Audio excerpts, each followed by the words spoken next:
Hey guys, this is Matt Beck from freesaloneducation.com. I'm here with a haircut for you guys. I know it's been a long time, so I'm excited that I got to do this one. I got inspired looking at a triangular graduation recently, so I wanted to share with you guys this cut that we're about to walk through the step-by-step. This is the finished product. So the difference here is we did sort of a classic graduation to start, but then we shifted it into a little more of a modern feel by adding layering to the top of the haircut, and then quite a few dry haircutting techniques at the end. So we're gonna go through this step by step. I wanted to show you guys the haircut. It looks awesome. I'm really excited about it. So I hope you guys enjoy this. And you can use it in the salon. That's the big thing. So make sure, I would love to see your pictures. Tag us on Instagram at @FreeSalonEducation or hashtag #FreeSalonEducation. Also subscribe to us right here on this channel for more step-by-step videos. But right now we're gonna get started. So here is the step-by-step. Enjoy, guys. All right, guys, so we're gonna get into the haircut. I wanna start off the base of the haircut, working about 1 inch from the hairline with no tension whatsoever, combing the hair straight down and just using my scissors to draw a nice straight line in the back. We're gonna work this as a square line. So you'll see me elevate the hair in the very back and just put it into my comb. This does two things. It makes it easier to do the cut because it's off of the neck, but then it also has a slight over direction and pushes the hair back. You can see it a little better there. Pushes the hair back, so I get a little more weight moving forward, which will start our triangular feel to the shape moving forward in the haircut. So the reason I like to cut the hair at a flat 0 degree angle or right against the neckline at the beginning is the occipital bone's already going to play a role in creating a almost 45-degree angle for me. So if I cut it flat to the neck, because of the shape of the occipital bone, I'm pretty much creating a 45-degree angle. So that starts a nice graduation in there. If I elevate it any more, it's going to collapse the back shape.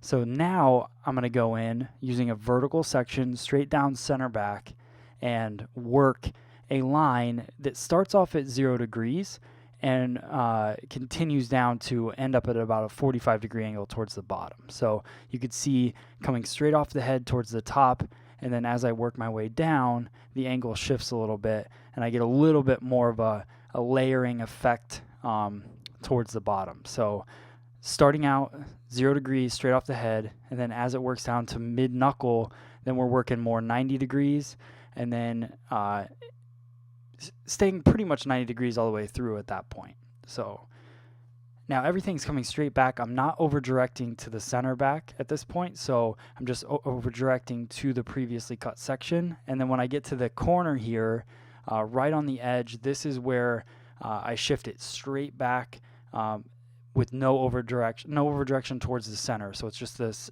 section comes straight back off the ear. Now we're going to do the same thing on the opposite side. The only difference is now we're going to be pointing our finger down so you'll see my finger direction is down. Same angle, using the same guideline as before, just cutting from the bottom up instead of the top down.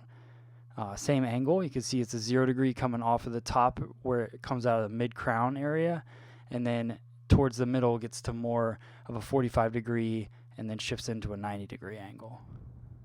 So it's really important. I focus a lot on head shape because a lot of people look at finger angle as the angle that is what the haircut's all about.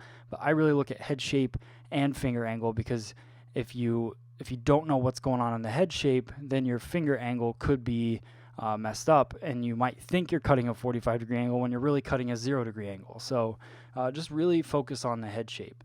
Again, over directing straight back, keeping that same guideline in there. You can see it's got a nice shift of the weight forward. What I like about this, a lot of people when they cut more of an A-line shape or triangular graduation, they over direct too far back, and then they end up with too much weight in the front. So if you use that traveling guide in the back of the head, and then once you get around that corner and more behind the ear, you just over direct everything back to that point, and you won't get so much weight pushed to the front. So we're working parietal ridge down at this point, and I got stationary guide, bringing everything back to right behind the section that was right behind the ear there. So everything directed straight back, real simple. Nice elevation on this. You could elevate it more if they have higher density of hair and you want to remove a little more weight. You could over direct it higher or elevate it higher. But this is a medium density, nice mannequin head, so just straight back, working with that elevation there. So pretty simple. Same thing on this side. This is our weak side. So this is the side that she parts her hair on. So we are going to go through this same way. So now we've sectioned off the top and we're working just on the weak side of the head. And we'll go through same elevation, everything over directed straight back. So pretty standard, pretty simple at this point.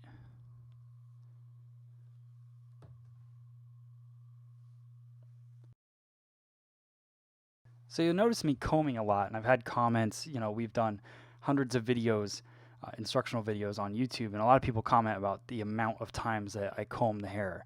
Well, you can see that I work the base of each parting that I make to get every little hair up there, because if you're just doing a couple combs, you're not going to scoop up all those little tiny hairs, so you're not going to have a consistent haircut. So just make sure that you give it quite a few combs, keep everything very clean, and make sure you're consistent. See, I could have went all the way up that section, but I needed to comb it one more time to make sure that my elevation was correct through the whole haircut. So don't rush yourself. Make sure that you go through it clean, and you're going to like your haircuts more, and they're going to turn out better. So that's that side. Now, you can see I measured up those 2 points. There's a short point in the back, and then there's a longer point on the side. Now that I'm matching up, and I'm going to cut using my finger angle, short to long. That's going to allow me to keep that triangular shape, pushing the weight forward. But what I want to do is create some nice short layered pieces in there to give it more of a modern textured feel. If I kept pulling everything, over directing everything back, it would have pushed a ton of weight to the front of the haircut, which would have been fine. But this is going to give it a little bit, like I said, a modern kind of textured feel to the haircut, where they could use some kind of wrought iron or a texture spray and have more fun with the haircut. So you can see I'm cutting the back is the shortest point to the front being the longest point, keeping that weight moving towards the front, but just removing a lot of the bulk out of the haircut. So we're going to do that all the way through the last section. Now keep in mind, I'm stretching this pretty far at this point, so it's going to drop quite a bit of weight down to the left side of the head. It did remove, you can see some nice layers in there. We're going to use our Brigato gel. Hold on, it's got a really great hold to the haircut, and we're going to blow this dry. So what I want to share with you guys is what I noticed as we blew out this haircut. You can see how the layers kind of move throughout the haircut. So what I want to do is go in after I iron the hair and just remove some of the bulk from the very front. That was really the only thing with this haircut. Depending on the density of the hair, you're going to want to go in to the very front of the haircut and remove some bulk. So we're going to go through some point cutting, taking sections pretty much exactly the same as I just did wet. So we're looking at the wet relationship and the dry relationship. This is, I did cut those strong lines in there, so now I'm just going in and breaking them up using the tip of my scissor. This is the Mizutani DB20 scissor, one of my favorites for precision cutting and dry cutting. And I'm just going through and lightening up the lines. Now we're going to move into the back. The back, I just like to use the tip of the scissor. Still, again, it's the DB20 scissor. And just working through using the tip. The reason you don't want to go in sideways with the scissor and cut that line in the back is because no matter how sharp your scissor is, you're going to still push the hair. So if you use the tip, you don't push the hair, you get a nice strong line in the back. So working that through. The thing I like about the DB20 scissor too, you can see the ball bearing. It's actually got a ball bearing screw to it. So it's got a nice smooth open and close to the scissor. Now we're going to go in with the tease cutting technique. This, I'm just pinching the hair, so I comb a vertical section or a vertical parting in the hair, and then I elevate with my hand depending on, again, the density, but I'm going to elevate straight out pretty much on this, and then I'm going to go in half closing my scissor and just working in the texture to the haircut. This is on the weak side, guys, so really what you noticed before, I didn't add any layering to the weak side really, so I was just over directing everything back. So there's a little extra weight in the weak side, and I don't mind that. And a lot of times with the weak side, what I'll do is I'll leave some of that weight and then blow it dry and see how the weight looks on both sides of the haircut and how it matches up. And then I can go in and customize the weaker side of the haircut, because if you layer the weak side too much, then you're going to have, your client's going to have challenges styling it, and the haircut's just not going to look super balanced. So that's just a personal preference of mine. Other people might do it differently, but that's how I like to do it.